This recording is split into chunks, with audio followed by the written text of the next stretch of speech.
Je suis Alexandre Panaget, fondatrice de Gaïa et Savante, deux sociétés dédiées à la santé sexuelle et pelvienne des femmes que j'ai créées en 2019. Alors, parmi toutes les pathologies qui touchent à la santé des femmes, il y en a une qui touche une femme sur deux. Autant dire tout le monde, on est toutes et tous concernés par cette pathologie et pourtant personne n'en entend jamais parler. Il s'agit du prolapsus des organes pelviens. On le connaît plus souvent sous le nom de descente d'organes. Et j'ai décidé de m'attaquer à un paradoxe qui me semble aberrant, qui est que cette pathologie a beau toucher un quart de la population au niveau mondial, eh bien on est mal accompagné, toutes les femmes qui sont concernées se sentent seules au monde alors qu'elles sont si nombreuses, et donc j'ai choisi vraiment d'aller casser aussi ce tabou qui est associé souvent à tort au vieillissement, au grand âge, alors que cette pathologie touche aussi beaucoup de femmes jeunes, y compris des femmes sportives. La principale solution thérapeutique dont nous assurons la promotion et dont nous portons l'expertise et l'innovation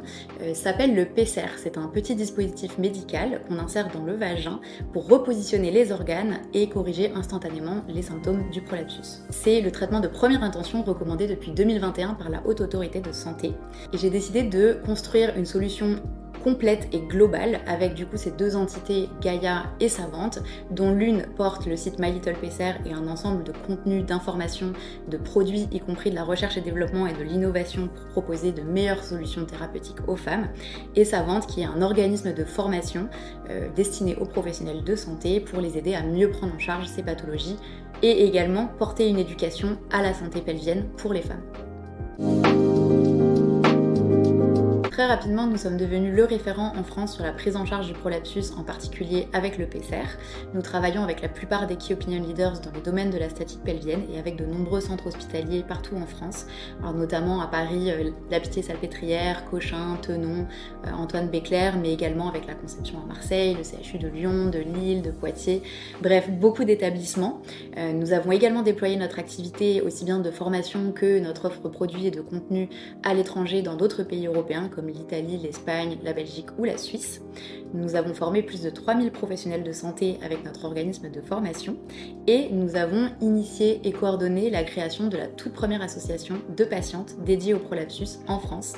qui est née il y a quelques semaines.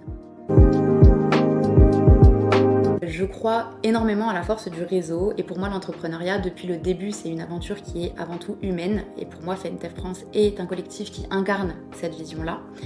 Et puis tout notre positionnement il est basé sur le soutien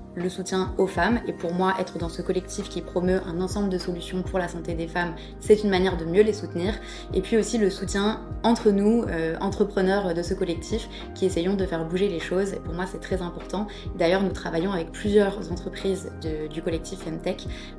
qui ont créé des super produits et dont nous assurons la promotion auprès de nos prescripteurs et de notre communauté médicale.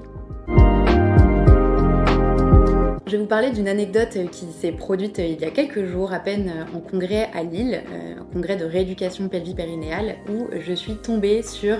ma kinésithérapeute qui m'a rééduquée il y a 10 ans de ma vulvodynie, qui est une pathologie gynécologique dont j'ai souffert pendant une dizaine d'années et qui m'a menée en fait à créer ces entreprises et à m'engager pour la santé intime des femmes. Donc cette femme a été un peu à l'origine de ma passion et de mon projet entrepreneurial et de ma guérison. Et du coup de la retrouver